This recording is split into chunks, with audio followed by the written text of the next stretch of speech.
You are likely about to book your holiday travel or maybe your first trip of the new year. But buyer beware, scammers are taking advantage of our readiness to travel, to get out there again, and it could cost you.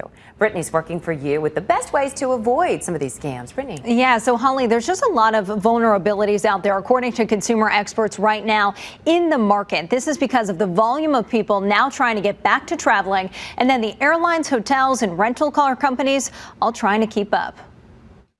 An all-inclusive beach resort, a snowy mountain getaway, or a trip to the Big Apple. Whatever your next vacation, be careful how you book to get there. The travel scams right now are extremely hot. We're seeing spikes about 80% increase in robotext and robocalls just in travel alone. Financial and cybercrime expert Dr. Skiba, also known as Dr. Fraud, says scammers are taking advantage of the want to travel again.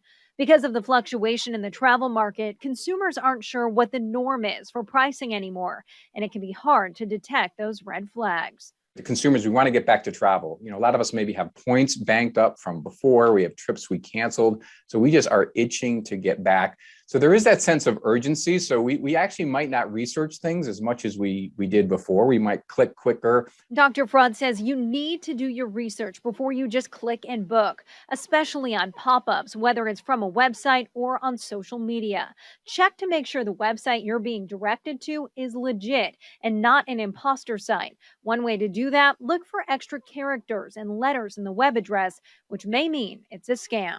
As soon as you're in there, they look like the real thing. You start engaging, and what they're looking for basically is two things. They're looking for money outright or personal information.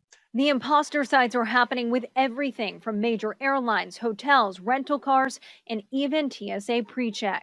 So what I would always recommend is once you find whatever that legitimate URL is for that company, whether it is Marriott or United, go directly to it. So type right in united.com. Saving you from potentially handing over money and your information to a scammer.